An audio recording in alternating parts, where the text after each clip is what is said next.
This is the Humanist Report with Mike Figueredo. The Humanist Report podcast is funded by viewers like you through Patreon and PayPal. To support the show, visit patreon.com/Humanist Report or become a member at humanistreport.com. Now, enjoy the show. Welcome to the Humanist Report podcast. My name is Mike Figueredo, and this is the 158th edition of the program. Today is August 30th, and before we get into the show, I want to take a moment to thank all of our newest Patreon and PayPal contributors, and that includes Andrew Ligori, Arthur Morris, Colton R. Dean, Franklin J.C. Walbrown, G. Gibson, Julie Padilla, Neva Francis, Robert Schwartz, Stefan Orvar Sigmundson, Stephanie Threat, and Tassin Ajik 2 with a special message that says, Venezuela. So thank you so much to all of these kind individuals for supporting the podcast. If you'd also like to support the show, you can visit humanistreport.com/support or check out patreon.com/Humanist Report. So on today's episode, we'll talk about why we may be witnessing the beginning of the end of Donald Trump's presidency. And in that discussion, we will talk about one of his latest allies that decided to flip and why I think that's a pretty big deal. Now, additionally, we'll talk about his decision to loosen the rules of engagement in Yemen, which means that there will be even more civilian casualties there. Also, the DNC recently overhauled their undemocratic superdelegate system, so we'll talk about that and what the implications are. And while we're on the subject of the DNC, I'll tell you about the tantrum that some salty superdelegates threw when they were forced to accept the reality that they can no longer undermine the will of voters. We'll also talk about John McCain's legacy, how the Human Rights Campaign is fighting to stop Cynthia Nixon, a gay woman, how Bernie Sanders is trying to end corporate welfare to companies like Amazon, and the number of Republicans that now support Medicare for all. And additionally on the program, Verizon was caught brazenly violating net neutrality. And finally on the program, Bill Maher decided to have war criminal John Brennan on the program, and of course he kissed his ass. So that's what we've got on the agenda for today. I hope you guys enjoy the program. All those in favor say aye. Aye. Opposed? The ayes overwhelmingly have it, and the report and the charge, the call, is adopted. So as you might have heard by now, we actually got some surprisingly good news coming out of the DNC of all places over the last weekend. So to the chagrin of the Democratic Party's elites, the DNC actually surprisingly voted to overhaul their brazenly undemocratic superdelegate system. And this is a huge step in the right direction. So according to Asti W. Herndon of the New York Times, he states under the new plan, which was agreed to on Saturday afternoon in Chicago at the Democratic National Committee's annual summer meetings, superdelegates retain their power to back any candidate regardless of how the public votes. They will now be largely barred, however, from participating in the first ballot of the presidential nominating process at the party's convention, drastically diluting their power. Superdelegates will be able to cast substantive votes only in extraordinary cases, like contested conventions in which the nomination process is extended through multiple ballots until one candidate prevails. So if they're no longer voting on the first ballot, then that essentially means that they're probably not really going to be able to have an impact unless, as the article states, there's extraordinary circumstances. So there hasn't been a second ballot for decades, as far as we all know. So it seems as though their power is essentially gone. They can no longer unilaterally undermine the will of voters, and well, for the most part, right? It's not perfect. It is a compromise, but another good thing about this is that even if a superdelegate commits to support a particular candidate, like, say, Hillary Clinton, as they did in 2016, well, that candidate can no longer use the backing of superdelegates to inflate their overall delegate lead. And that's really good, because when that happens, that demoralizes voters. It gets them to think that, oh, well, you know what? This candidate's lead is insurmountable, so there's really no point in me voting. So this is a huge step in the right direction. Now, I want to go to CNN's Adam Levy, who gives us a little bit more information and states, beginning with the 2020 nomination process, candidates will no longer be able to count superdelegates if they want to win the party's nomination on the first ballot of voting at the convention. This makes it impossible for superdelegates to change the outcome of the pledged delegates' will, which has never occurred since superdelegates were created ahead of the 1984 campaign. Now, in that particular paragraph, there was this subtle implication that superdelegates, they weren't really ever that important to begin with. They never actually swayed an election. And I think that the implication there was that, look, overall, this reform, it was unnecessary because superdelegates have been inconsequential forever, basically. And even though that's true from a technical standpoint, it's still the case that superdelegates were harmful to progressives because, as I stated, they were used to demoralize Bernie Sanders supporters and make it seem as though Hillary Clinton's lead was so high that voting for Bernie didn't even matter. I mean, if you couldn't get out to vote for him, well, it was probably the case that Hillary Clinton was going to win anyway, because she had such a huge lead when you include superdelegates. And even though that was never explicitly said by anyone that you shouldn't vote for Bernie because Hillary's lead is insurmountable, that was still the takeaway for a lot of progressives. And overall, it proved that superdelegates were very harmful. So, I mean, this is good. This is good news, even if individuals within that DC bubble can't see how this is beneficial to progressives. It is beneficial to progressives. Yes, of course, nobody's saying that superdelegates have undermined the will of voters and overthrew their choice and, went against pledged delegates. But at the same time, the fact that they exist is an affront to democracy, but the fact that they're being used to demoralize progressives is reason alone why we shouldn't have them.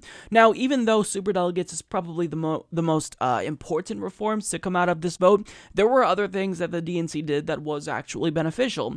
They had caucus overhauls, so caucuses have also undergone some changes as well. The party is officially encouraging states to use government-run primaries, give access to people who can't make the actual caucus, like shift workers, those with disabilities and language difficulties, implement same-day party change and voter registration, report statewide presidential preferences on the first vote, and ensure that all national delegates represent the same original vote for the first caucus vote.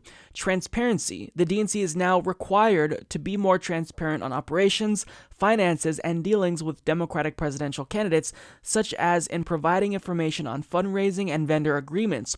Information about these things should be made available to all Democratic candidates, the language says. So, these are things that were fought for by progressive lions like Nimiki Const and Nina Turner, and it was their hard work and dedication that accomplished all this. So, even though it's the case that these are compromises, they had to work with Hillary Clinton supporters in order to get these reforms, even if it's the case that the DNC should absolutely have gone further and just abolished superdelegates altogether, Republicans don't have them, there's no reason why the Democratic Party, with democracy in its fucking name for Christ's sake, should have them. So of course this doesn't go far enough, but at the same time, this is a win for us. This is a huge step in the right direction, and I am incredibly thankful to people like Nimiki Const and Nina Turner who worked their asses off to make this happen. I am so happy that we have these types of individuals on our side. They not only crafted these reforms, but they campaigned for them, and they held the DNC's feet to the fire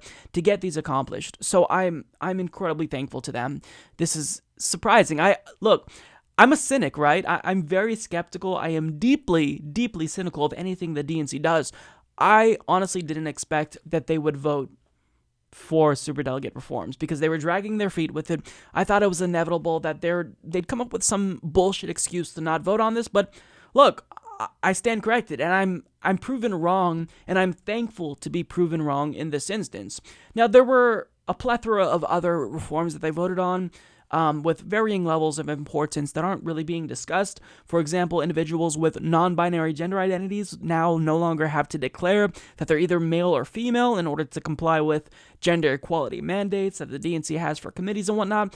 I don't think that there's anybody on the DNC that actually has a non-binary gender, so this probably won't be applicable to anyone just yet, but I mean, it's still, it's a step in the right direction. But also, there's one change that could have a significant impact that nobody's really talking about. The problem is that a lot of people aren't talking about it because there's not much information out there about this particular change that was recently adopted alongside the superdelegate reform. And here's what CNN says about that. Declaring yourself Democrat.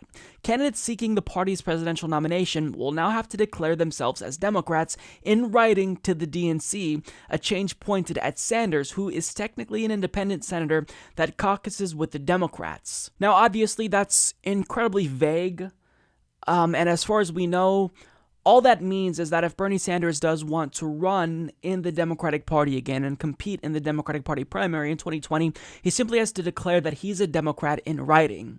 But at the same time, when you actually look at the language used, it's pretty troubling, I'm not going to lie. So Appendix E of the DNC charter now reads, pursuant to Article 4 of the call for the 2020 Democratic National Convention, I hereby affirm that upon publicly announcing my candidacy for the Democratic nomination for President of the United States, I am a member of the Democratic Party. I will run as a Democrat, accept the nomination of my party, and I will serve as a Democrat if elected. I understand that signing this form does not supplant any legal or party requirement by any state or territory to qualify for ballot placement in that jurisdiction. Further, I acknowledge, and here's the big part, that the national chairperson of the Democratic National Committee is authorized to determine whether a presidential candidate has established substantial support for their nomination as the Democratic candidate for the office of the President of the United States, is a bona fide Democrat whose record of public service, accomplishments, public writings, and or public statements affirmatively demonstrate that the candidate is faithful to the interests, welfare, and success of the Democratic Party of the United States and will participate in the convention in good faith. So that clause, it kind of gave me pause. Because if you read it at face value, well then, candidates have to agree to imbue Tom Perez with the power to unilaterally nullify the outcome of a particular Democratic Party primary in the event he thinks that that individual was not a faithful Democrat. And what's one of the biggest complaints that we always hear about Bernie Sanders? He's not a Democrat. So does this mean that Tom Perez can simply say, well, look, throughout his career, he's never been a Democrat, so I don't believe he's faithfully able to represent the party's interests, therefore I'm nullifying the results of this race. I mean, certainly that would be an extreme interpretation of this, but another part of me questions whether or not this is just them stopping Bernie from winning the Democratic Party nomination and rejecting it and then running as an independent so they won't put up a Democratic competitor. This is what he does in Vermont every time. He wins by running as a Democrat, and then he rejects their nomination and then runs as an independent. So maybe it's just the case that the DNC is trying to stop Bernie Sanders from doing that. Or maybe it's the case that they are giving Tom Perez some power to nullify the outcome of a Democratic Party primary in the event somebody wins, like Bernie Sanders, who they don't want to win. And at this point, it's really difficult to know how this will look in practice. We don't know what this is going to look like. But when you go back to earlier this year, when this was being discussed, well, one member of the DNC Rules and Bylaws Committee named Elaine Camargue was saying that actually, yeah, the DNC chairperson does have the authority to not seat a candidate's pledged delegates at the convention, and this can be based on whether or not they're a member of the party or not. This is what she said. How was that enforced? How was that Enforced, so... Well, okay, so ultimately the enforcement is, and we talked about this at the last meeting, the chairman can say that no delegates elected pursuant to this person who's not a Democrat will be seated at the convention. And that's what Chairman Fowler did for Lyndon LaRouche delegates in 1996. And then, as we remember, that case went to the Supreme Court, and the Supreme Court affirmed the authority of the chairman of the party to make that determination. So the ultimate determination is, in other words, the party chairman already has the power to say, not to a state, you can't put your name on the ballot because that's state law, but they can say, okay, Mr. LaRouche, you filed in the New Hampshire primary we are not going to seat any delegates that you win out of that primary. So they already have that power. And I think if we say clearly here that they have to affirm that they're a part of the Democratic Party, meet these other qualifications, this gives a chairman a little bit more ground to stand on if they should have to do something like that. The national chair? National chair. So essentially, she was explaining that there's actually legal precedent for the chairperson to not seat a candidate's delegates that they won at the convention. And if you've won the delegates needed to secure the nomination and they don't seat those delegates and they can't vote for you, then what does that mean? That means that the candidate loses, and that could be based on the chairperson. And they can't be sued for that. They can't be legally liable if they choose to not seat Bernie Sanders' delegates, for instance. But at the same time, again, I don't want to interpret that in the most extreme way, in the worst case scenario, because it could just simply mean that if Bernie Sanders runs as a Democrat and wins, then he can't declare his independence after he runs in their primary. So I don't know, and that's an incredibly vague statement, but the cynic in me wants to assume the worst because we're talking about the DNC. Even if they just voted to dilute the power of superdelegates, well, chances are they're already thinking about other ways to fuck over Bernie Sanders and progressives in 2020. So I fundamentally mistrust everything that they do, but my goal is to bring on Namiki Const. I've been in talks with her. Hopefully she knows a little bit more about this and can explain what this means. I think that we should all not panic just yet, because odds are it's something that's benign. This is what we're hearing from individuals within the DNC who are allied with Sanders. But just be wary of that. I'd rather you have the information and have us be cognizant of it than us just being blindsided. So with that being said, overall, are these reforms all-encompassing? Are we done? Have we reformed the DNC?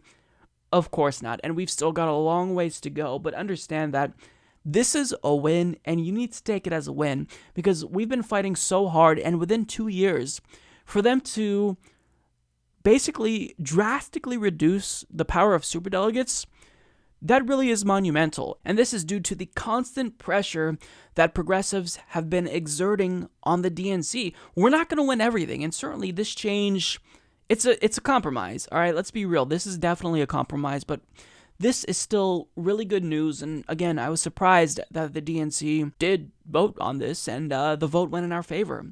So it's at the point where I think that on the DNC, the composition at least, you have about 50% progressives, and you have 50% establishment insiders. So we're close to being able to outvote them all the times. And the reason why we won this and got these reforms that were voted on by the DNC Unity Reform Commission was because individuals like Namiki Const and Nina Turner lobbied for it. They got Clinton supporters to come on board with these reforms. So we're close to being able to implement more reforms, but at the same time, just a couple of weeks ago, the DNC voted to strike down the ban that they just imposed on fossil fuel contributions. So it's always going to be a constant power struggle between progressives and the establishment. But at a time where Donald Trump is the president and progressives have no power, take any win where you can find a win. And this is definitely a win, and it's certainly a cause for celebration, because if you've been fighting for this, then you have yourself to thank. Pat yourself on the back, and certainly don't forget to thank people like Nina Turner and Namiki Const, who have been fighting for us and fighting to get this reform voted on, for the good of the people and democracy. So, it's a win, and I'm going to accept that as a win, and I'm going to celebrate. I think this is good news. So, predictably, there were some members of the DNC that weren't too happy about the fact that they adopted new rules that drastically reduce the power that superdelegates have. And as a result, we got some really unhinged responses that I am now going to share with you so we can all laugh at these individuals who are sad that the establishment is now starting to lose power. So the first person I want to talk about is Bob Mulholland. Now, if you'll recall, Bob Mulholland is the individual that actually vocalized his suspicion that this plan to reduce superdelegates may in fact be a Russian plot. And of course, when he heard the news that the DNC actually did adopt these reforms overall, potentially succumbing to the will of Vladimir Putin, according to him, well, he responded in about the way we expected him to, saying, "What I witnessed was a political murder-suicide," said Bob Mulholland, a superdelegate and DNC member from California who helped organize opposition to the proposal. What the DNC voted was to take away the votes of governors, Congress members, and take away their own votes too. Absurd. Now, that's just factually incorrect because members of Congress and governors, they didn't vote to take away their votes. They still get one vote like everyone else. It's just that now they don't have a second vote that's equal in power to 10,000 of our votes. So they don't have the ability to undermine the will of voters. But he states, they took away their vote. No, they took away their second vote. But you see, the reason why he doesn't like this is because these elites, they don't like having the same amount of power as peasants because they think that because they're in the establishment, their voices should be louder. But of course, Bob Mulholland wasn't alone because DNC member Leah Daughtry, who's on the Rules and Bylaws Committee, she actually was one of the individuals that lobbied against this and spoke out against this. And she suggested, not so subtly, that the adoption of these new rules might actually be racist, and I'm not kidding about that. So she released a tweet saying, "Now that people of color, women, and LGBTQ leaders have a significant say in the nomination process, suddenly the rules need to be changed, effectively eliminating their participation. Funny how that happens. Lucy moves the football again. Hashtag DNC 2018. Now, I just want to take a moment to applaud Leah Daughtry there because that is honestly a level of gaslighting that I'm just impressed by. Because to be that full of shit and be so confident about it, I mean, I don't know what else to do. I strive to achieve the level of confidence that Leah Daughtry has to just espouse a statement that's so bullshit that anyone can smell it from a mile away. Because think about what she's saying. She's saying that now that people of color and women have a seat at the table, well, suddenly we've got to get rid of superdelegates. But what are superdelegates mostly comprised of? Former members of Congress, governors, party elites, elected officials. And can we guess demographically what that group of individuals is predominantly composed of? Say it with me, white people. So trying to weaponize identity politics doesn't even make sense in this particular instance, but of course that didn't stop Donna Brazile from wholeheartedly agreeing with Leah Daughtry here, even if what she said was complete and utter nonsense. So I want you to notice how they completely flip this argument on its head. Those of us who are against superdelegates, we're arguing that these powerful elites who are rich, who are oligarchs, shouldn't be allowed to undermine the will of voters. And their response to that is, well, some of these elites, some of these superdelegates are black. So if you want to get rid of superdelegates, then you must be racist. Okay, well, by that logic, since there are some Republicans who are black, if you want to defeat Republicans, then you must want to defeat black people. Hence, you're racist. Or, since I'm gay and I'm against superdelegates, if you disagree with me, then you must be against the aggregate LGBTQ community. I mean, this logic doesn't make any sense whatsoever. But the thing is that they don't have an argument. And when you don't have an argument, you grasp for anything that gives you legitimacy, anything whatsoever, even if it seems absurd to everyone else. And when this happens, this makes these elites look like fools. But I mean, that wasn't the end, because Donna Brazile also tweeted out this about the end of superdelegates.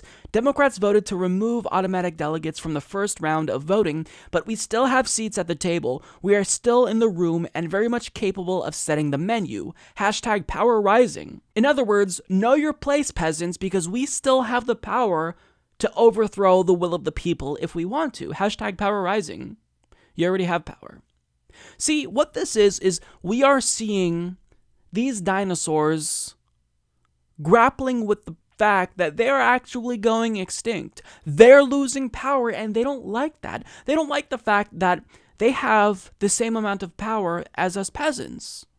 They hate that fact, and that's why they are freaking out. They're throwing temper tantrums. They're coming up with these weird conspiracy theories about how trying to get rid of superdelegates is part of a Russian plot or it's racist, because there's absolutely no reasonable argument as to why some individuals should have the power of 10,000 votes. Now, what's great is that Donna Brazile actually got called out by pretty much everyone, but one of those individuals was Jimmy Dore, and she actually responded to him, which was just magical, so I want to read you that exchange. So Jimmy said, Donna Brazile comforts the powerful over superdelegates, reminding them not to fret as they still have control over party and can nullify will of voters. Hashtag power to the powerful, hashtag the resistance is the assistance. And she responded by saying, please do not speak for me. You can disagree, but I know what I stand for and what I shall never stand in a democracy like ours. The right to vote is sacred, no matter if you are a pledged majority delegate or unpledged minority. We cannot change a perception problem this way. So that's all bullshit, and Jimmy fired back, saying, sad to see you double down on your allegiance to your donors and to the powerful over the voters. This is how you lost to Trump and lost 1,000 seats nationwide and lost the House and the Senate. This is why you are losers. You are servants to money and power.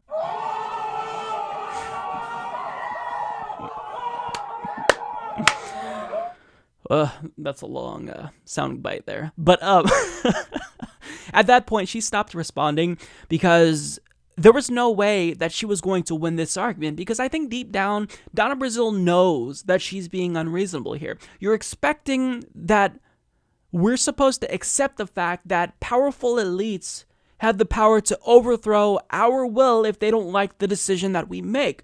And that's completely unreasonable. It's antithetical to democracy. So if you truly believe in democracy, then you simply can't hold that stance. And so she had to stop responding to Jimmy Dore because, of course, she has no argument. None of them have an argument, which is why they go to racism, sexism, homophobia, and Russian plot to overthrow democracy. And understand what she's doing here, and it's particularly disgusting because she is equating the ability of superdelegates to undermine the will of voters with voting in general, when superdelegates are inherently undemocratic and actually do undermine the will of voters.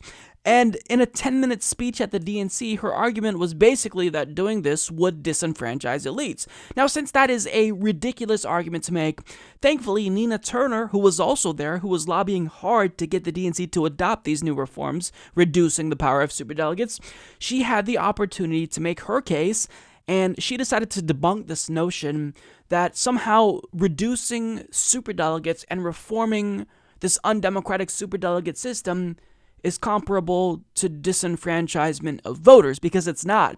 So she said, real voter disenfranchisement is living in a state where you forfeit your rights if you're a felon, Turner said. Real disenfranchisement is officials closing down polling places that disproportionately affect black voters. This is a false equivalency to talk about something that happens in the DNC and compare it to the hard, bloody fight to secure the franchise in the real world. And that is precisely correct. You're not being disenfranchised if you no longer have the power to disenfranchise voters. You have the same amount of voting power as we have now. And understand that you should be thankful that we're even accepting these reforms, because it was a compromise. There's no reason why superdelegates should exist at all, but we compromised with you. We decided to reduce the roll so they can no longer vote on the first ballot. And we're accepting that. Now you need to accept that as well.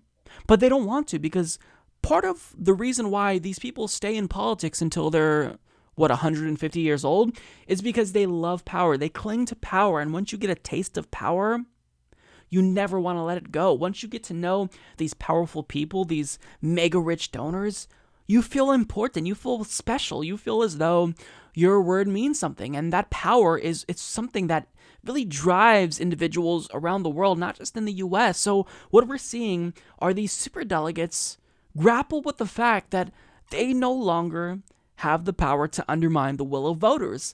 And these tantrums that they're throwing are a result of that. So I'm incredibly thankful that we have people like Nina Turner shutting down these absurd ideas about this being comparable to voter disenfranchisement. Of course, that's not the case. Anyone who's saying that, who's comparing reducing the role of superdelegates to disenfranchising voters, they're not serious. Disenfranchisement of voters is not related to this at all. This is about disenfranchisement in terms of us being able to make our decision and being assured that oligarchs won't undermine our decision and nullify the vote that we make. That's what this is about. They're not the victims, they're the victimizers. And anyone who tells you otherwise is just lying to you. So I think it's safe to say, officially, that when it comes to the national debate surrounding healthcare, progressives have won. Because there's a new poll by Reuters and Ipsos that came out that was honestly shocking, and I couldn't believe it. So, as Vice reports, a slim majority of Republicans now want single-payer too. I'll read that to you again. A slim majority of Republicans now want single-payer too. It's over. We convinced the other side, our political opponents, that our plan, our Medicare for All plan, is the way to go, and now they're on board. A majority. So anyone who comes to you and says now is the time to compromise, let's move to, a public option and then single payer, they're not looking out for your best interests, because we don't compromise when we've actually persuaded the other side that we have the right policy. This is huge news. So, getting to the article, they explain it's not just Senator Bernie Sanders fanatics and DSA darlings pulling for expanding Medicare and developing a single-payer system. Apparently, some Republicans want it too. That's according to a new Reuters Ipsos poll, which found 51.9% of Republicans would embrace a Medicare for All policy out of the 2,989 people who responded to their inquiry of American adults in June and July. The idea also drew support from 84.5% of Democrat respondents who've seen their party swing further left when it comes to healthcare issues. And look, this is a solid poll. That sample size of nearly 3,000 respondents is actually fairly large, so that does lead me to believe that the poll itself is accurate and reliable. And 51.9% of Republicans saying they support Medicare for All, that's gigantic news. But it's not just that Republicans are now on board, even though I think that's the larger story. It's that the majority of Americans that support Medicare for All overall grew pretty substantially. So now it's the case that the same survey found 70% of the country now supports Medicare for All. We've made our case, and we've officially won the debate. All the fear-mongering we see in mainstream media, it hasn't worked, because grassroots activists and the conversations that we're all having with our peers about Medicare for All, it clearly resonated. We have the winning argument. It's a common sense argument, and we won the debate.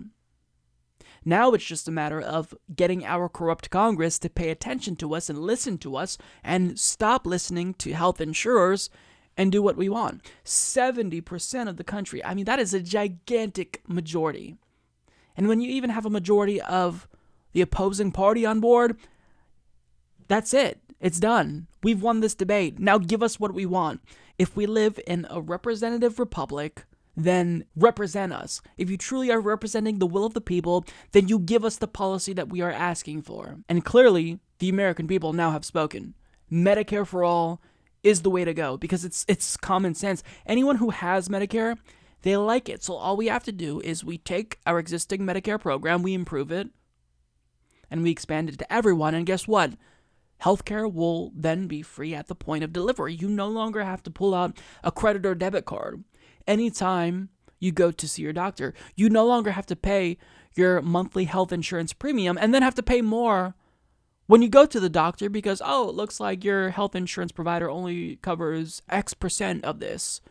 I mean, health insurance is the biggest scam in the country. The biggest scam in the country. So if there's ever been a time to push for Medicare for All, now is the time. Now we ramp up the pressure because we have both sides on our side. They're with us now. Republicans are with us now. Could you believe that? I honestly am a little shocked. We were kind of seeing that it was moving there because we saw that a plurality of Republicans support Medicare for All. We saw that some Trump supporters support Medicare for all. There were some articles about that, and those were anecdotal examples, but that was the start. And now, just the majority, it may be a slim majority, but a majority nonetheless, of Republicans support Medicare for all. This is such good news. When there are large, multi-billion, multinational corporations like Amazon and Walmart that pay their workers such low wages that they're forced to go on welfare, what do we call that? We call that corporate welfare because the taxpayer is forced to subsidize the wages of workers since companies like Amazon are too greedy to pay their workers a living wage.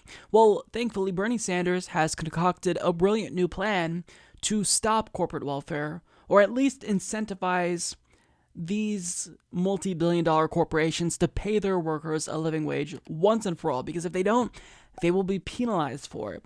Now, as Gideon Resnick of the Daily Beast reports, Senator Bernie Sanders is amping up his battle against large corporations like Amazon with a new bill set to be introduced on September 5th. According to the senator's office, the legislation would create a 100% tax on large employers equal to the amount of federal benefits that the employer's low-wage workers receive. For instance, if an Amazon employee gets $300 in food stamps, Amazon would be taxed $300. At a time of massive wealth and income inequality, the gap between the very rich and everyone else continues to grow wider, Sanders said in a statement.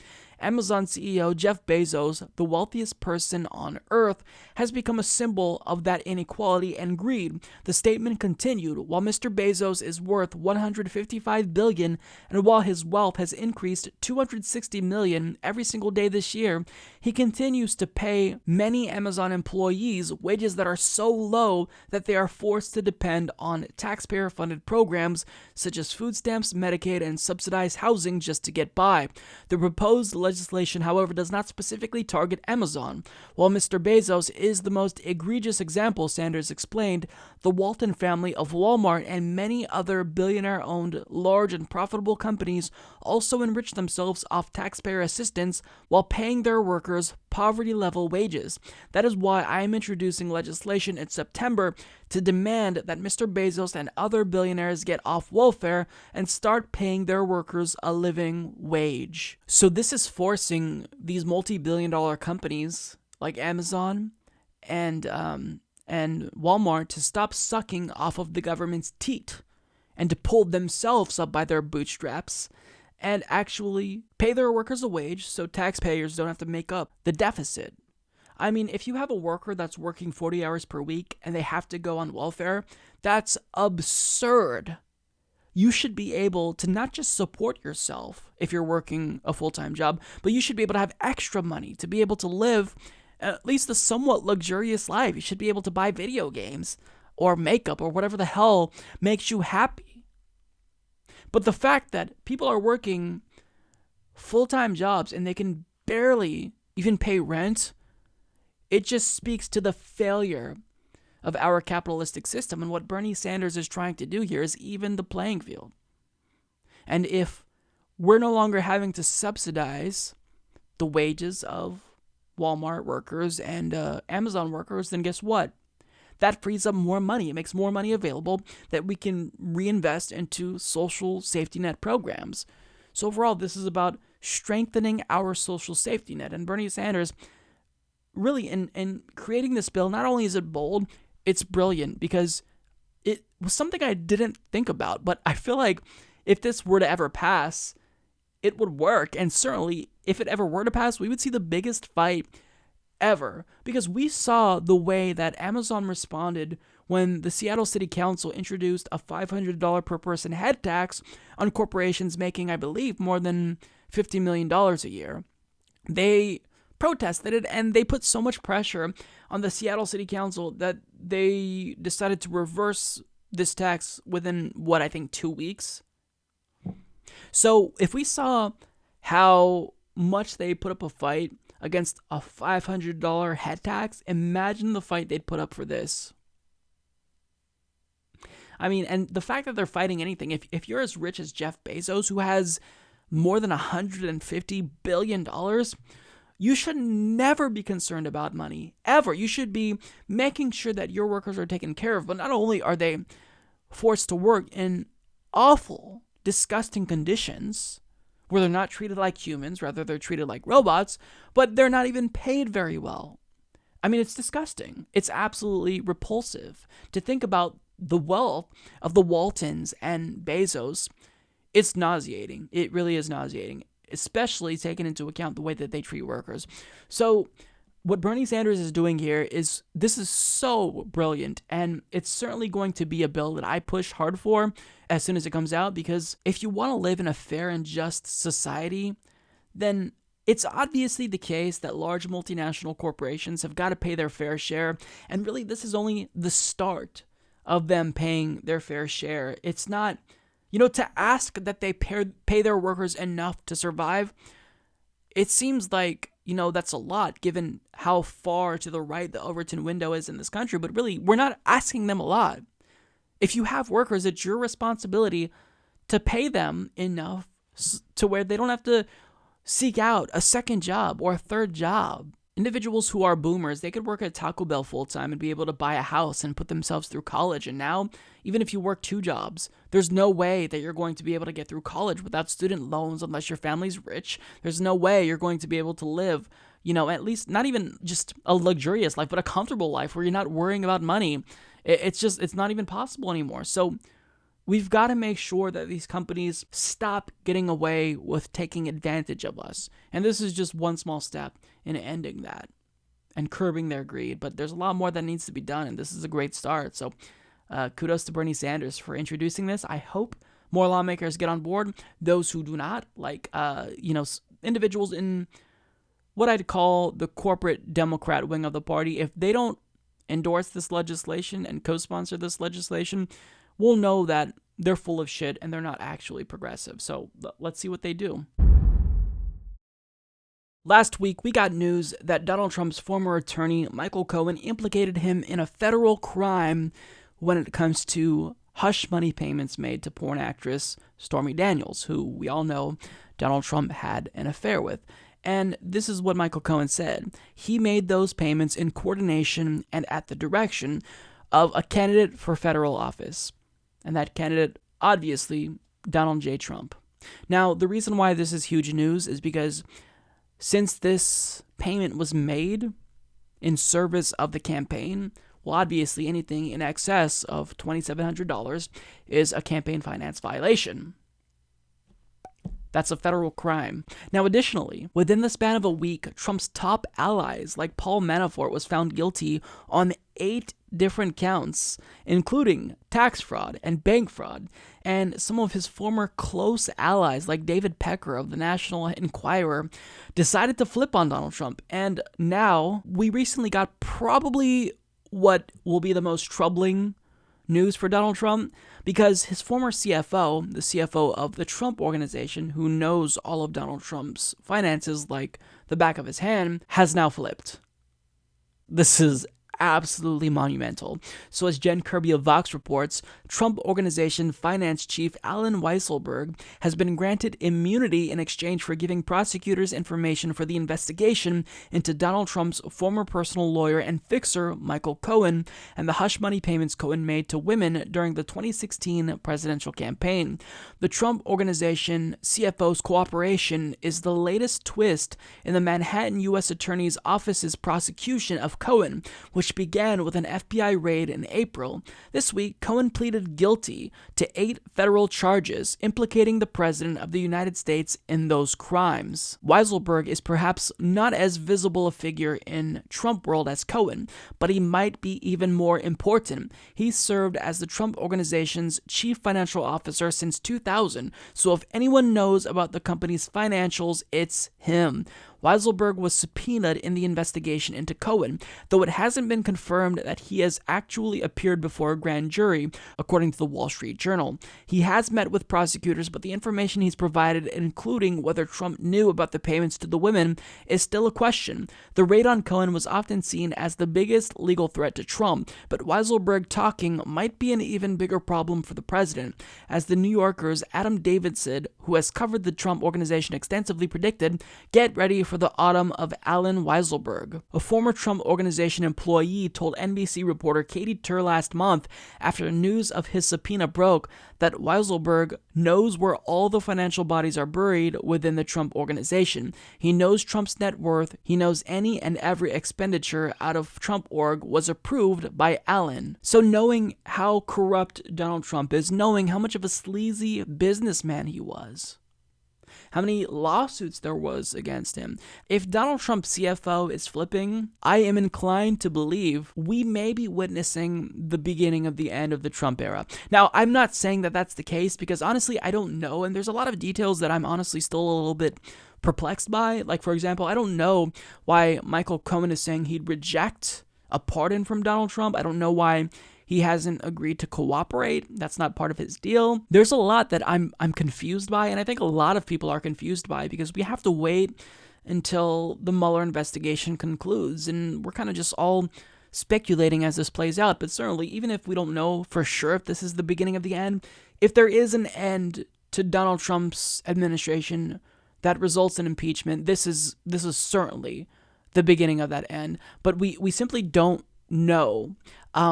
But it's not looking great for Donald Trump. And in an interview with a Fox News host, he was even talking about why we shouldn't impeach him. You know, I guess it says something like high crimes and all. I don't know how you can impeach somebody who's done a great job. I'll tell you what, if I ever got impeached, I think the market would crash. I think everybody would be very poor, because without this thinking, you would see numbers that you wouldn't believe in reverse. So I haven't really talked about the Stormy Daniels situation. I haven't given you an update to the investigation that Mueller is doing that resulted in numerous indictments of Trump allies, because I wanted to wait until there was a more substantial development, and this is certainly a very significant development. And as you can see, I kind of have a smile on my face, right? Because Donald Trump may very well be impeached. But at the same time, I feel very conflicted because even though if Donald Trump is guilty, well, he's not above the law. We have to prosecute him. We have to impeach him and lock his ass up if he is found to be guilty. But at the same time, I'm grappling with the fact that this means we're going to get a President Pence. And objectively speaking, Mike Pence is worse than Donald Trump. But I think that David Dole made a really good point in saying that progressives would benefit from having Mike Pence as president simply because the anti-Trump hysteria would go away, and this would kind of force Democrats to actually come up with specific policies. They can't just be anti-Trump. They actually have to stand for something now, because being anti-Mike Pence won't have the same appeal or galvanizing effect that they think it will have. But at the same time, when it comes to policy, Mike Pence is way more dangerous than Donald Trump because Donald Trump tweets every dangerous thing he does. Mike Pence is a lot more calculative. He's someone who is politically astute, who can actually get things done quietly with little opposition. And it's iffy, right? But at the same time, if Donald Trump is gone, Mike Pence, I think, would probably, even though he'd run a more competent campaign, he doesn't have that anti-establishment appeal that Donald Trump has, which makes it more likely that someone like Bernie or any Democrat really would win, which, of course, would obviously be preferable. So this is really interesting, and I don't have any predictions. Certainly, when I read these news articles, I can't help but think he is screwed, and I think he knows he's screwed. But at the same time, it's hard to say because I'm deeply cynical about the American justice system because we've seen elites get off. We have this two-tier justice system where when poor people commit crimes, they get prosecuted to the full extent of the law, whereas elites, they get off scot-free. So, I mean, it's possible that even if he is implicated in this crime directly and is charged, we don't know if he can be indicted or not, but even if that's the case, we don't know if this will result in the end of his presidency, but certainly I am very interested to hear what Weisselberg has to say because, as the article stated, he knows where all the financial bodies are buried. That's huge. So really, we're playing a game of hurry up and wait, but it feels like we're caught in a political movie. And I'm ready to be done with this phase of American politics where Everything is stupid, and it feels like we're in the Twilight Zone, and we have a cartoon character as our president. I'm just ready for it to be over. I'm ready to enter a new era of politics where progressives actually have at least some power. So, we'll see how it plays out, but certainly I will keep you guys posted if there's any big developments. But understand that this is certainly something to really pay attention to if you haven't been watching. We ultimately don't know what Robert Mueller, special counsel, will currently find with regard to his investigation into Donald Trump. We all know he's looking into his business dealings, and, odds are he's going to find something because Donald Trump is a corrupt dude. But there's one area where we know Donald Trump is 100% guilty, and that is when it comes to war crimes against humanity, because he just did something that is completely unforgivable. So according to Sarah Lazer and Shireen Al-Adimi of In These Times, with little public attention, President Donald Trump used his August 13th signing statement for the $716 billion National Defense Authorization Act to override restrictions aimed at minimizing civilian deaths in the U.S.-Saudi war on Yemen.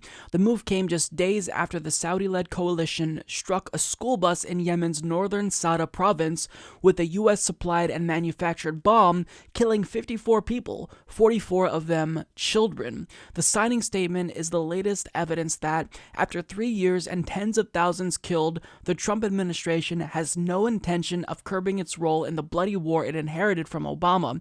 The United States supplies arms, intelligence, and aerial refueling of Saudi and United Arab Emirates warplanes and gives political cover to the war. As In These Times previously reported, the 2019 NDAA's restrictions on the war were already insufficient when it reached Trump's desk, merely requiring increased transparency and vaguely defined verification that the coalition is attempting to minimize harm to civilians rather than ending the U.S. role in the Saudi-led war altogether. Yet, the measures were better than nothing, given the failure of Congress to end 3 years of U.S. participation in the war. But in one fell swoop, Trump dismissed roughly 50 statutes included in the NDAA, claiming that the provisions unconstitutionally tread on his executive authority. So I just want to pause there for a moment. As we get all of these stories about US-made bombs killing children, executing innocent civilian children in Yemen, a normal, rational human being would respond by saying, let's pull back on the war. At a minimum, we're going to implement a lot more stringent requirements with regard to the rules of engagement, so we might make sure this doesn't happen. But someone who actually has a brain would say, okay, enough is enough. It's time that we pull out. We can't let this happen. There's been, more than 1 million cases of cholera. Children are dying in Yemen. It's time we pull out. Trump didn't even do the bare minimum. In fact, he went in the opposite direction that he should have went in.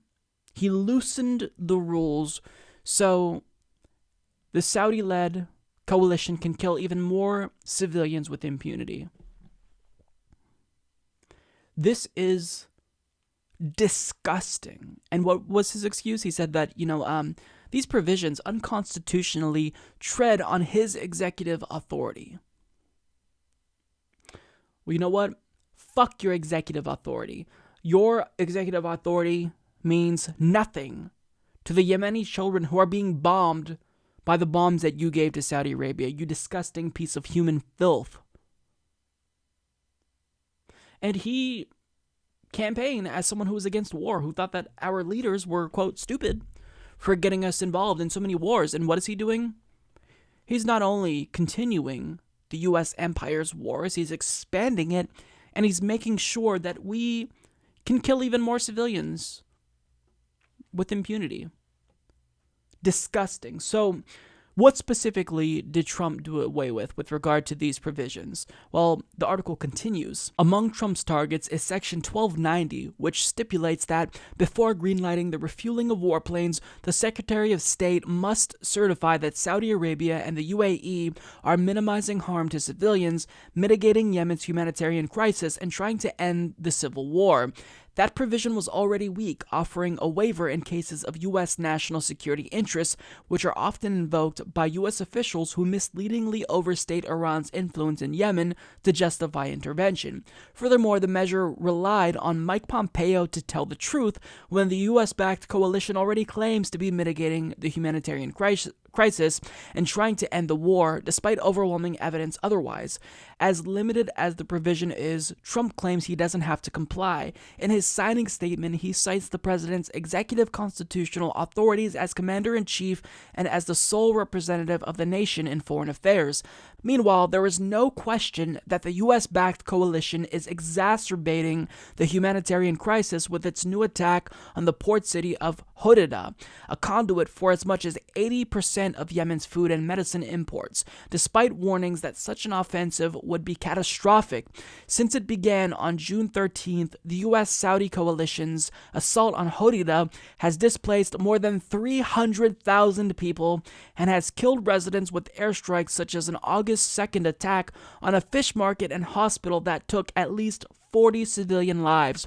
Trump also sidesteps Section 1274, which requires the Defense Department to review the actions of the United States and Saudi-led coalition in Yemen for illegal conduct, but Trump declares in his signing statement that he reserves the right to withhold information that he determines could impair national security, foreign relations, law enforcement, or the performance of the president's constitutional duties. So, this is despicable. I don't have much to add. I think that this article and the news really just speaks for itself.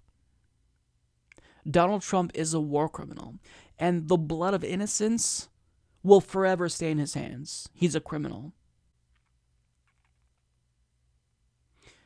There are no words for what a disgusting time we are living in. I can't describe it. The U.S. empire has gotten so morally bankrupt that we no longer even pretend to care about human rights and civilian casualties. We don't give a fuck about them. Trump is loosening the rules of warfare to make sure that they don't have to take as much precautions to save lives of innocents who are not involved in the war, who aren't rebels, who aren't fighting us. It's disgusting. And everyone should be outraged, but in order for that to happen, in order for us to nationally become conscious and aware of what's happening, the media's got to do their job, and it's just not happening. Independent media can talk about this every day. It doesn't matter. People tune in to mainstream media by and large, and if cable news isn't talking about it, nobody cares about it. And that's what's really heartbreaking about this story. I want to talk about John Brennan, who, as you all know, is the hashtag Resistance's newest hero because he went toe-to-toe with Donald Trump. He criticized him, and subsequently, Trump decided to revoke his security clearance. And everyone in the mainstream media, for about a week straight, was all crying for John Brennan because he was the victim. And look, the mainstream media, they set the national agenda. They basically determine unilaterally so what's important, and they've chosen to focus on this idiotic story, which is not important even in the slightest. It's completely inconsequential. It doesn't affect any of our lives, but yet they chose to focus on John Brennan pretty much consistently for about a week and a half, I want to say.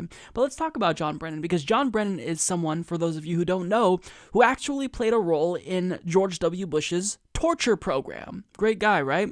He also defended Obama's use of drones, even after we learned that the number of civilian deaths they were causing was a lot larger than they initially had expected. And he's also widely believed to be the architect of President Obama's extrajudicial kill list. And yes, I said kill list. He had a kill list. He's the one who created this kill list for Obama.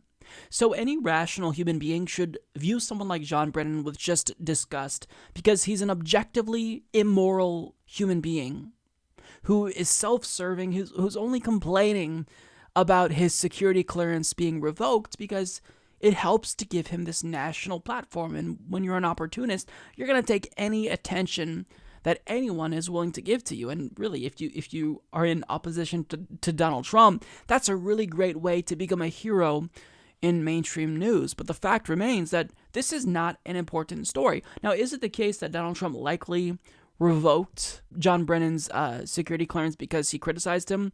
I think it's definitely the case, but that doesn't really matter. It's not important. It's just not important. If you care about this, I don't know how you're not thinking about other issues. Flint, Michigan still doesn't have clean drinking water. Trump just loosened the rules of engagement in Yemen so the Saudi-led coalition can kill civilians with impunity. Why are we talking about John Brennan? But either way, the hashtag resistance made him their newest hero, and as a result, Bill Maher brought him on the program. I guess he was scheduled to be on the program for months, but nonetheless, he brought him on the program, and Bill Maher kissed his ass the entire time, and it was just disgusting to watch. He is a distinguished scholar at Fordham and the University of Texas and was President Obama's CIA director who, you may have heard, recently lost his security clearance, a true American patriot. John Brennan. I don't usually say it's an honor to have somebody on my show, but it is an honor to meet you and have you here. And I want people to know, we had this booking a long time ago. This isn't just because of the events of recent weeks. You were scheduled to come here, and I thank you for honoring it. And, some people on the right have accused you of wanting to monetize. That's their argument against you. You're not here to monetize anything, are you, John? No, I am not. I didn't ask to keep my security clearances. Former directors don't do that. We keep those clearances because sometimes those in government want to be able to avail themselves of our experiences, our expertise, our knowledge about certain issues. So people serve on commissions. Sometimes they serve on private sector boards, whatever. But this is the first time in 38 years that I haven't had a security clearance. And the basis for the revocation is bogus. Mr. Trump and his administration didn't adhere even to the process that they reaffirmed last year. And the politicization of security clearances, either the granting or the revocation, is a real threat to our national security, which is why so many people came out and opposed his action. And so I certainly hope... So many people came out for you. Admiral McRaven said...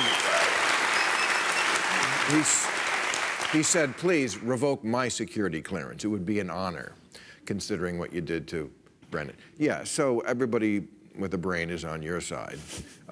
It's interesting, Jared and Ivanka still have clearances. You, one of the guys who was the architect of getting bin Laden, does not. Yeah. Well, it seems as though Rand Paul was the one who put this idea in Donald Trump's head. And dead to me, Rand Paul. Well, Rand Paul has never served on the Intelligence Committee. He knows not of which he speaks, but yet he has this impression that I'm monetizing security clearances, so he continues to spout out on these issues. But again, I believe very strongly in the principle that national security is one of the most sacred and solemn professions in this government. And every American citizen deserves to have national security professionals, intelligence professionals, who are not going to be political, not going to be politicized, and no president ever should take that capability away from them. And that's about all that I could take before I had to stop watching. It was just insufferable. They went on after that discussion that you saw to talk about treason. They just... If you are rich, like Bill Maher, and you're an elite and an oligarch and you have power like John Brennan, you have to manufacture things to be outraged by. Because there's nothing that the government can do personally to improve your life. So you have to find your sense of purpose by being outraged by just the most dumbest benign things ever. So let's address some of the claims made here. Is it true that Trump revoked John Brennan's security clearance for political purposes? Yes, I think that's a fact. Nobody's questioning that. And sure, you shouldn't generally revoke people's security clearances for political purposes. Of course, that's arbitrary, and it's not a good thing to do, generally speaking. Is it also true that Jared Kushner and Ivanka Trump should not have their security clearances? Of course that's true. These are individuals that have absolutely no experience in government whatsoever and only got their jobs because Ivanka is his daughter and Jared is his son-in-law. That does not give you the expertise needed to have security clearance, so of course they shouldn't have it. But is it true that John Brennan not having security clearance poses a national security threat to the United States? Of course, that is not the case. And understand that that was never explicitly stated in this clip.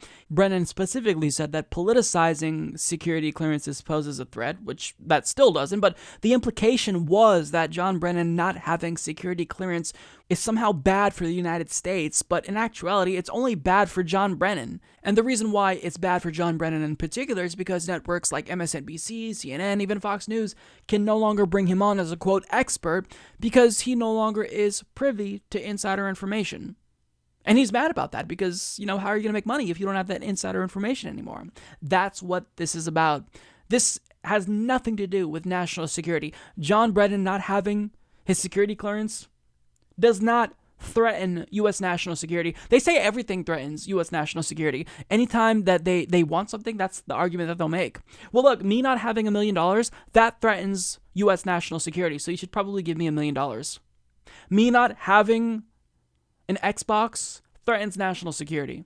I mean, that's how ridiculous this national security argument has become. They use it to, or they invoke that argument to justify anything, and it's just absurd. It's become a meme at this point. Now, I want to get to what Bill Maher said and how he talked to John Brennan, because it was just a disgusting display of neoliberal ass-kissing. So, Bill Maher referred to him as a true American patriot. Why? Why is he a true American patriot? Because he spoke out against Trump? Having a kill list doesn't make you an American patriot. That makes you someone who's against America and our values. He told John Brennan, I don't usually say it's an honor to have somebody on my show, but it is an honor to meet you and have you here. And he said, anybody or everybody with a brain is on your side. So the implication is that you have to be on John Brennan's side because John Brennan is critical of Donald Trump. And if you are not on John Brennan's side, then therefore you must be de facto on Donald Trump's side. Oh, God, the stupidity that you get from neoliberal hacks like Bill Maher, it makes my fucking head explode. Listen, I shouldn't even have to say this, but of course, not caring about John Brennan having his security clearance doesn't mean that you're automatically supporting Donald Trump. I just don't care.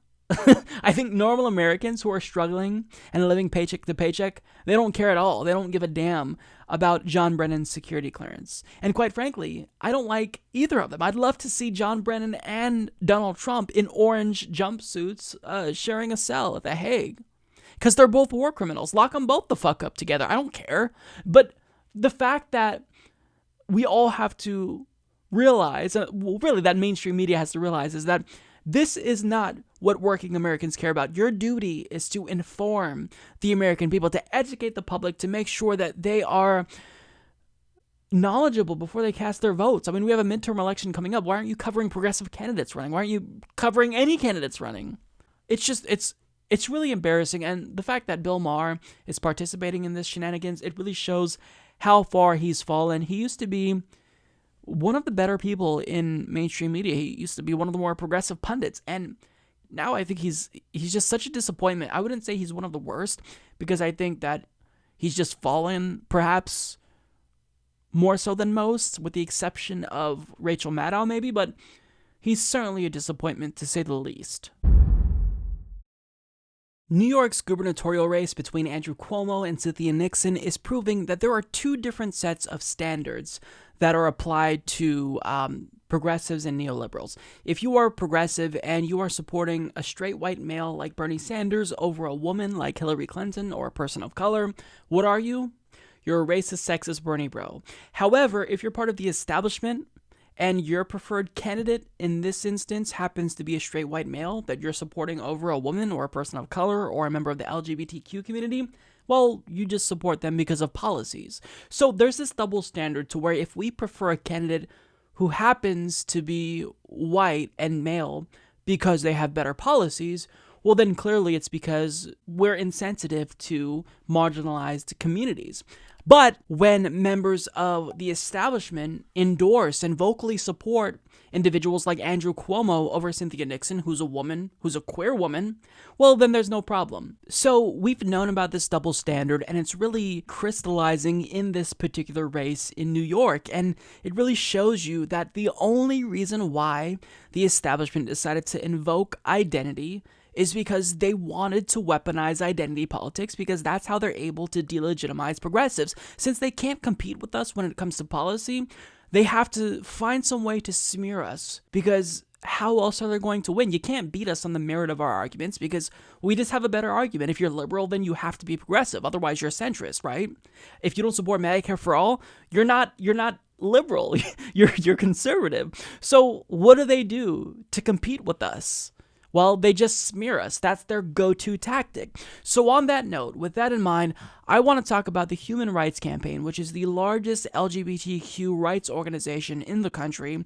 Now, as you all know, in 2016, they decided to endorse Hillary Clinton, someone with a very homophobic past, over Bernie Sanders, who literally fucking endorsed gay marriage in the 70s and fought for gay rights throughout his whole career. Now, at that point, they lost all the legitimacy that they once had, but they now have an opportunity to make it up to us. They can endorse someone who's really an easy endorsement. Cynthia Nixon, she's a queer woman, and she also has great policies. Why would they endorse someone like Andrew Cuomo if he represents the establishment, and the establishment isn't the best voice for members of the LGBTQ community? So did they make it up to us? Did they endorse Cynthia Nixon, a queer progressive woman, over a white male, Andrew Cuomo? Nope. They decided to endorse Andrew Cuomo, making a mockery yet again of their once credible organization.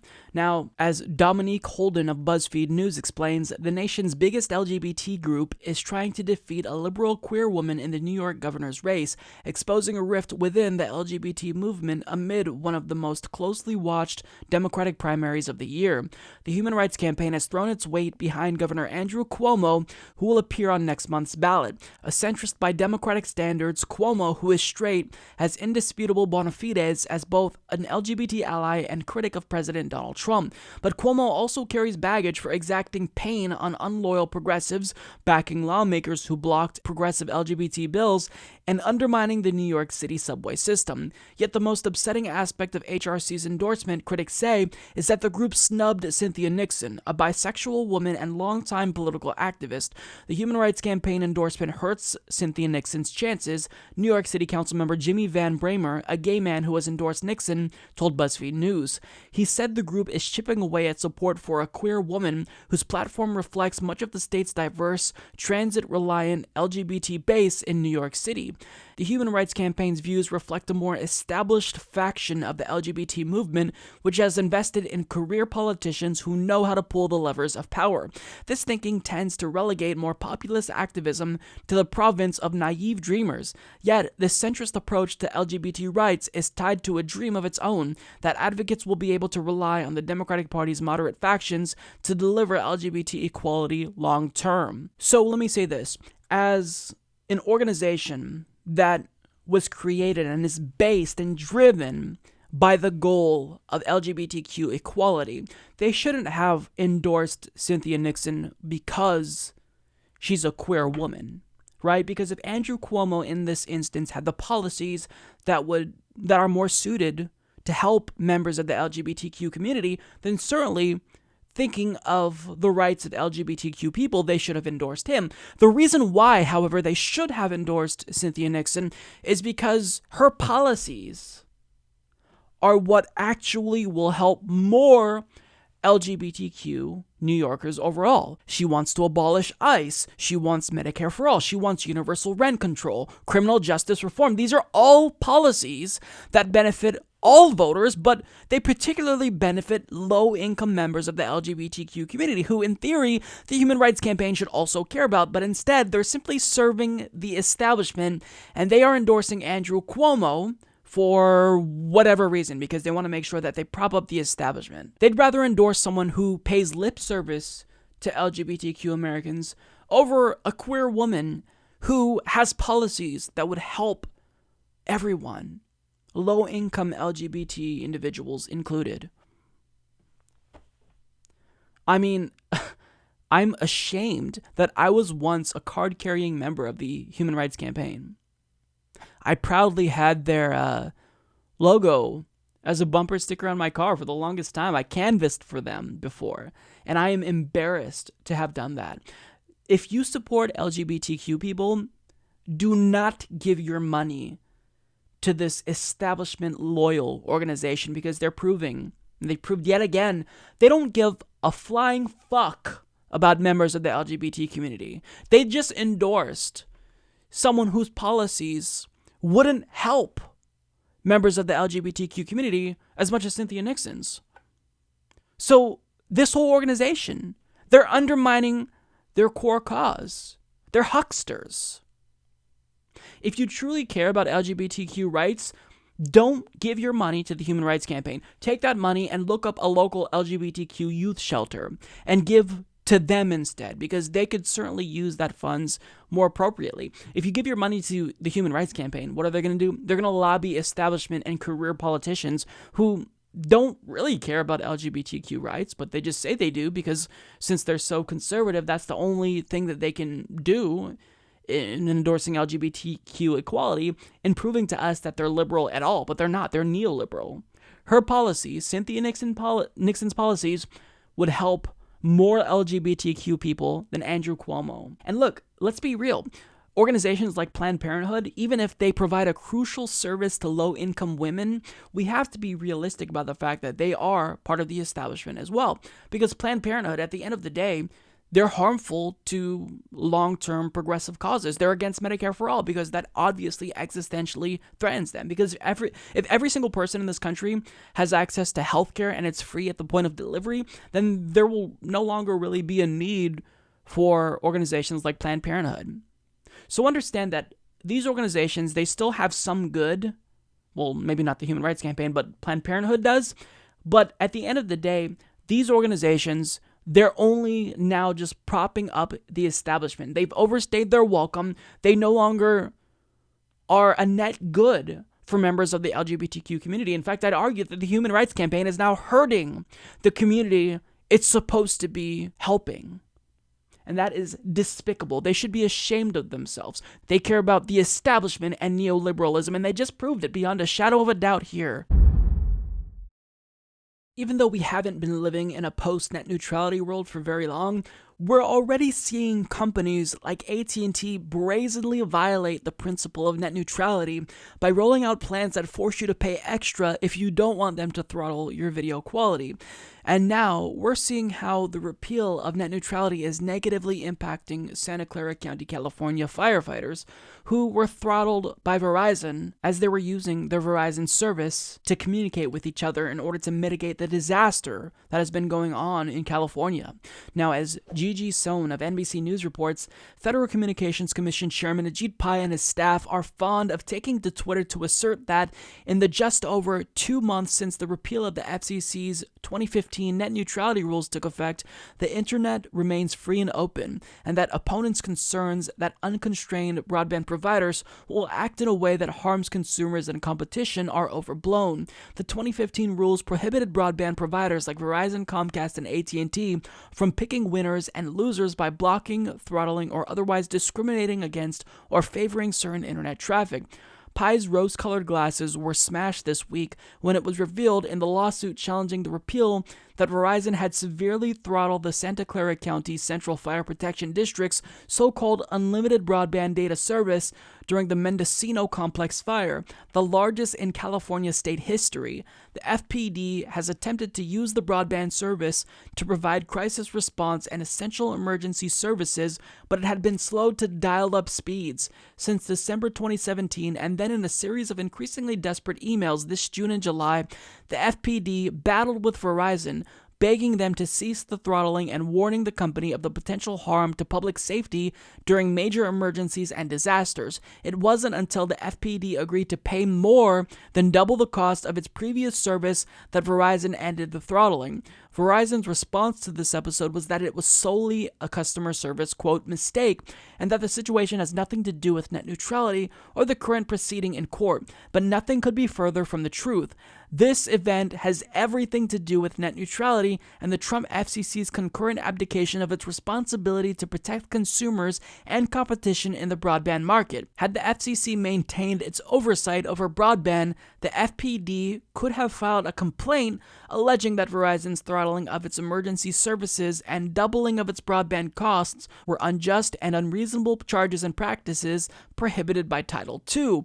But the repeal made that option impossible. So I'm wondering if all of the people who came out against net neutrality in 2017, like Ben Shapiro, Ajit Pai himself, I'm wondering if they're going to issue a retraction of their statement that proponents of net neutrality, by and large, were being alarmist and that we were crying that the sky was falling when nothing would happen. Because look, here's a disastrous consequence of no net neutrality.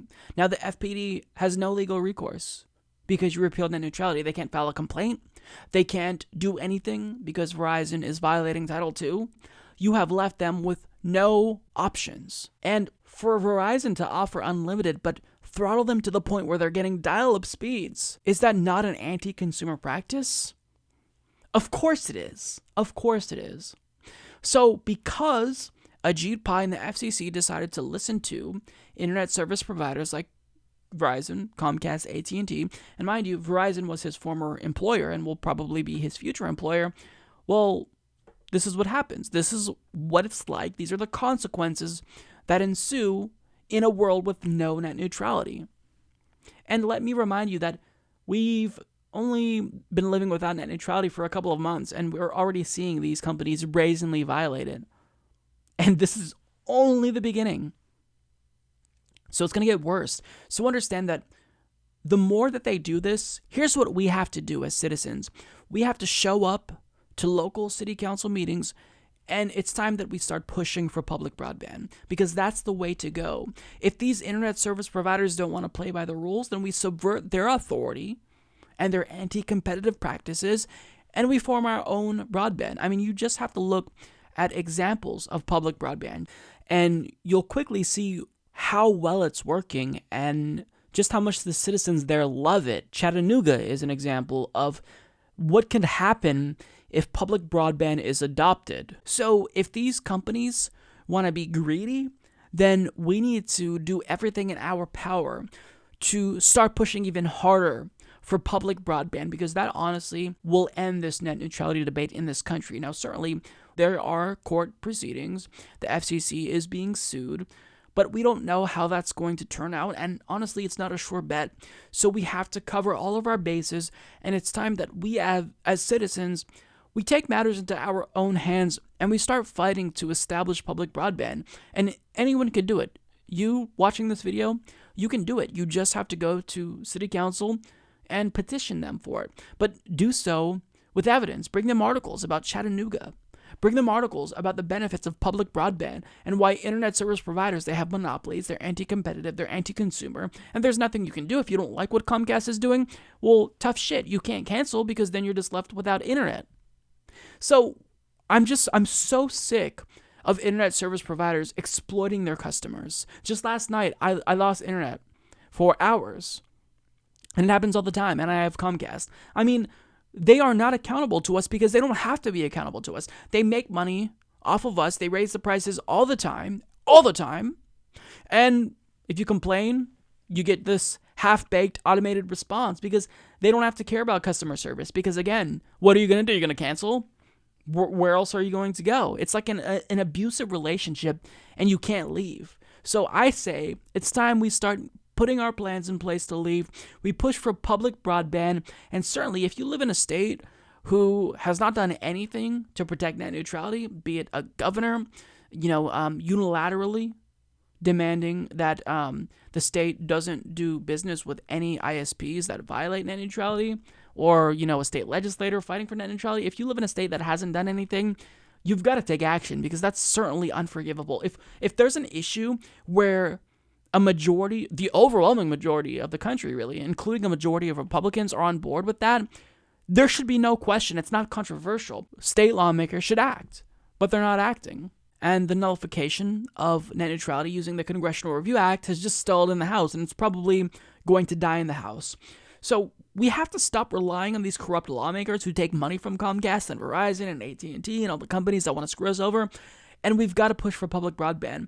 So we've got to do it, and this is just disgusting. I expect someone like Ajit Pai to come out and apologize, because this is specifically his doing here. He, in repealing Title II, fucked over the Santa Clara County Fire Department. He made this possible, but he's not going to even admit to it or own up to it.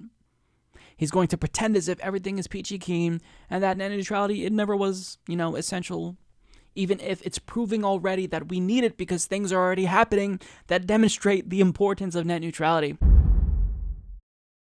So as you all know, over the weekend we got news that Senator John McCain from Arizona has passed. He lost his battle to brain cancer. And initially I was not planning to do a comprehensive rundown of his legacy. I generally don't like doing these types of things when politicians pass, even if they were pretty problematic figures, because I like to allow the family time to grieve. I don't want to, piss on anyone's grave. But at the same time, I think that this needs to be done because there was so much rewriting of history when it comes to John McCain that I think we've gotten to the point where us not telling the truth about him is really harmful, because if his objectively immoral and destructive actions are now being rewritten as heroic, then we're lowering the bar not only for what constitutes heroism, but human decency in general. And almost everyone is guilty of doing this, and I just can't let misinformation go unchecked. So understand that in saying this, I wish nothing but peace to his family at this very difficult time. I'm in no way trying to cause them more pain and suffering. In fact, they're not going to see this video. But my goal is to give you an objective rundown of John McCain's legacy. And when you look at the facts, saying that he's a hero is simply not correct. Now again, as I stated, everyone is guilty of doing this, including progressive allies. So for example, Alexandria Ocasio-Cortez tweeted, "John McCain's legacy represents an unparalleled example of human decency and American service. As an intern, I learned a lot about the power of humanity in government through his deep friendship with Senator Kennedy." And then we had Representative John Lewis write, "Senator John McCain was a warrior for peace. He will be deeply missed by people all around the world." Now, I get it, right? When somebody passes, you want to say nice things about them. You want to try to remember the good about them. But these are statements that aren't just untrue, but the opposite is actually true. They're fundamentally incorrect.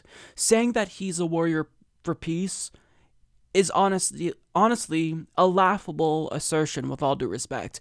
He was someone who has vociferously advocated for war, perhaps more so than any other members of the Senate, with the exception of who? Maybe Lindsey Graham? And I mean, if he represents an unparalleled example of human decency, then human decency doesn't exist, because again, this is someone who wanted to invade multiple countries. There wasn't a war that he didn't advocate for and support and try to goad politicians and presidents into supporting as well. So even if I understand that this is a really difficult time for his family right now, and I hope that he didn't suffer, I hope his last days on earth were peaceful, and I hope that his family has peace at this time, objectivity and truth, that matters, and it's too important. And if you follow the truth, then to even consider John McCain a hero is a disturbing thought, objectively speaking. So we'll talk about his legacy, because it's not all bad. I'm not trying to imply that John McCain was the worst member of Congress. In fact, I think his record was relatively mixed, but mostly problematic given his cheerleading of multiple wars. But to say he was a hero, I can't let that stand. I cannot let that stand. So let's talk about John McCain's legacy. It started when he was a soldier during the Vietnam War and actually was captured for 2 years and tortured during that time, which is why a lot of people refer to him as a hero. And certainly, I can't even imagine how psychologically traumatic that must have been for him to not only be captured for 2 years, but to be tortured during that time. But we have to be objective, and ask ourselves, what was his role in the war? And as Max Blumenthal of Consortium News explains, during the Vietnam War, McCain had been captured by the North Vietnamese army after being shot down on his way to bomb a civilian light bulb factory. Now, even if it's the case that he was likely just following orders, you can't bomb a civilian light bulb factory. That's a war crime. Can we absolutely empathize with him on a human level that he was captured and tortured? Of course. That's awful. But what he was doing was not heroic. He was bombing a civilian facility that would have murdered innocent Vietnamese civilians in cold blood. That's not heroic. Now, even though he survived the Vietnam War, which was one of the most bloody wars in American history, you would think that he'd have this sense that he has to stop wars at all costs. He saw war firsthand. He was a POW. He was tortured. So as someone in that position, you'd think the logical conclusion that he would draw in his mind, given his experience, would be that war is awful. We've got to stop it. But the opposite is what happened. He became one of the most, if not the loudest, cheerleader for war throughout his career. And in 2013, Mother Jones put together this graphic showing just how many countries John McCain either wanted to escalate tensions with or outright invade. And this includes Nigeria, Mali, Sudan, Libya, Bosnia, Kosovo, Kuwait, Syria, Iraq, Iran, Georgia, Afghanistan, North Korea, Russia. And even though he didn't say we should outright invade China, he did make troubling comments saying, an Arab Spring would be coming to China, perhaps hoping that there would be regime change there. He was advocating for a new Cold War with Russia, and he would be one of the first people to speak out, trying to convince presidents to go to war in these countries that didn't attack us and didn't pose a threat to us in actuality. And in his attempts to promote war, he ended up inadvertently boosting the profile and trying to normalize, quite frankly, extremist groups that are really loathsome individuals in countries like Libya and Syria, and he met with a neo-Nazi opposition leader in Kiev. But normalizing these groups, even though he knew that it probably would be a risky situation and they weren't necessarily the best characters to get in bed with, well, normalizing them helped push this regime change narrative, since he presumably believed that they'd be able to take control of the country after the US invaded. And to him, he always spoke about war in a really cavalier way, so it didn't really matter who he was promoting. And when he was asked what we should do about Iran, well, this is what he said in 2008. It's well documented that we have, for quite a long time now, known where the real problem is in the Middle East. And in fact, the president adequately described it as the axis of evil. I guess my question is, how many times do we have to prove that these people are blowing up people now, never mind if they get a nuclear weapon? When do we send them an airmail message to Tehran?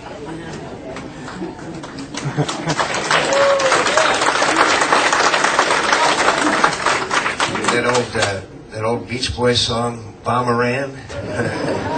Bomb, bomb, bomb, bomb. Anyway. So to him, the idea of bombing and killing potentially hundreds of thousands, if not millions of individuals, it's a joke to him. He always spoke about war in a really cavalier way, which is weird because, again, he survived the Vietnam War. He was a POW. How can you advocate for war knowing what you went through and knowing that other individuals would inevitably be in that position? That's not heroic. Being a hero requires you to speak out on things that might be unpopular, that might get people to hate you. But he was doing the bidding of his donors in the defense industry, even though deep down he knew that war was despicable and harmful and destructive. He pushed for it because he took money from the military-industrial complex. That's not heroic. That's not heroic at all. Now, additionally, he's someone who took great pride in his military service, and Yet, he was a staunch defender of Don't Ask, Don't Tell, which was a discriminatory Clinton-era policy that banned members of the LGBTQ community from serving openly in the military. So, even though he was really proud of his service, he didn't want members of the LGBT community to be able to serve and feel that pride that he felt about his service. Now, the thing about Don't Ask, Don't Tell is it wasn't just like they were forced to keep quiet. This program led to basically a witch hunt, a real witch hunt against service members who were potentially gay or presumed to be gay. They were going through their emails, they're trying to seek out gay people. And individuals were trying to explain this to John McCain, that it wasn't just that they had to keep quiet, they were looking for gay people, they were targeting them so they can kick them out of the military. And as he defended it, what did he do when he heard the evidence, when people testified to him and said, look, this is what's happening? He ignored it and repeated a lie over and over and over and over again, as you'll see here. You do not go out and seek, the regulations are, you do not go out and seek to find out someone's sexual orientation. But Senator, that's you not do the not. That is the fact. That is the fact. Now, man, I know the military very well, and I know what's being done. And what is being done is that they're not seeking out people who are gay. And I don't care what you say. I know it's a fact. That's not what I say. I don't care what you say, and I don't care what others say. I've seen it in action. I've seen it in action. I have sons in the military. I know the military very well. So they're not telling you the truth. So private, Senator, just to make sure, Just to make sure, we do not go out and seek out, Private- find out whether private someone, emails- no one private goes out to emails are see not being whether searched. someone is. Private emails are not being searched. We do not go out and see Private if emails are not being someone searched. is gay or not. We do not go out and find out whether someone is gay or not. is looking at private. I don't know if they are or not. I know they don't go out and There's seek. documented cases. They do not. They do not. They do not. You can say that they are. You can say that Bring pigs them fly. to It's my not office. true. I'd like to see that. Yeah, I'd like to. That is the I'd like case to of see Mike it. Almy, Senator. Bring them to the office. Bring them to our office. It is not the policy. It is not the policy. But it is the case not that the it's policy. happening, It is Senator. not the policy. It's not the policy. It's not the policy. It's not the policy. You can say that it is the policy, sir, if you choose to. It's not the policy. I'll be glad to get that to you in writing. And the reason why it was so harmful that John McCain in particular spoke out in support of Don't Ask, Don't Tell was because a lot of individuals believe that he did have credibility when it comes to the military because he was a POW, he served in the military. So for him to say it, well, that kind of lends credence to the claim that, yeah, maybe gay people shouldn't serve openly in the military because it might actually disrupt, current military operations. It might become too big of a distraction. So that was really harmful. He fought for the oppression of gay people who were serving the country. Now, additionally, he got into politics because of his wife. It was all due to privilege. He married a beer heiress who had a father who was very, very wealthy, and his father-in-law contributed hundreds of thousands of dollars to get him into politics, and that worked. Now, within the first couple of years in his life as a politician, he already made some horrible mistakes. He opposed the creation of Martin Luther King Jr. Day, but thankfully he eventually came out and said that he regretted that decision. And the thing about John McCain is that even though he's been opposed to what liberals stand for throughout most of his career, a lot of neoliberals recently grew to love him because of his vocal opposition to Donald Trump. But that didn't stop him from voting with Trump most of the time. But I don't want to give you the impression that all of his record is bad, because there were times where he really did live up to the label of being a maverick. Even if he wasn't a maverick overall, there were times where he did support issues that were championed by environmentalists. He came out against South Africans' apartheid regime and supported sanctions on them. And perhaps one of the most important and powerful stances he took that was good was his support for a ban on torture. It's not about them. It's about us. It's about us. What we were, what we are, and what we should be. And that's a nation that does not engage in these kinds of violations of the fundamental basic human rights that we guaranteed when we declared our independence. Now, if you want to choose to remember John McCain by that, then that's fine. But by and large, when you step back and you look at the totality of his record, was it true that he was a hero? The answer is an unequivocal no. But with that being said, he wasn't the worst U.S. senator. In fact, I'd argue that he was probably one of the more sane Republicans, but at the same time, that bar is pretty low. Overall, he has a horrendous record with some bright spots here and there. I mean, he did shirk Republican Party orthodoxy once in a while, but also is partially culpable in the Republican Party's rising extremism, seeing as though he gave a national platform to a lunatic like Sarah Palin. So he wasn't a hero, he just has a really complicated legacy. Some good spots, punctuated in a record overall that is just straight cheerleading for war, which is not heroic. It's disgusting. Now, again, with that being said, I don't want to be that person who is pissing on someone's grave and trying to demonize them when they can't defend themselves. And of course, what the details that I gave you, this is in no way an exhaustive overview of his legacy, but my goal is just to give you the truth. Just because someone died doesn't mean that we have to rewrite history, in order to remember them. Part of the truth is that it's objective. Sometimes people weren't that great, and dying doesn't suddenly make them good people if their record is deeply, deeply problematic. So with that being said, because John McCain is unable to currently defend himself, not that he'd see the video if he was alive anyway, but since he can't defend himself, I will do what I think is right and just leave you with his last words as to how he wants to be remembered. But, you know the truth for yourself now. What do you want to be remembered for? He served his country. That's what I'd like to see. He served his country, hopefully with the word honorably on it. That's all. Well, that's all that I've got for you guys today. Thank you so much for tuning in. If you've made it this far in the episode, I want to send a special thank you to all of our Patreon and PayPal members for helping the show.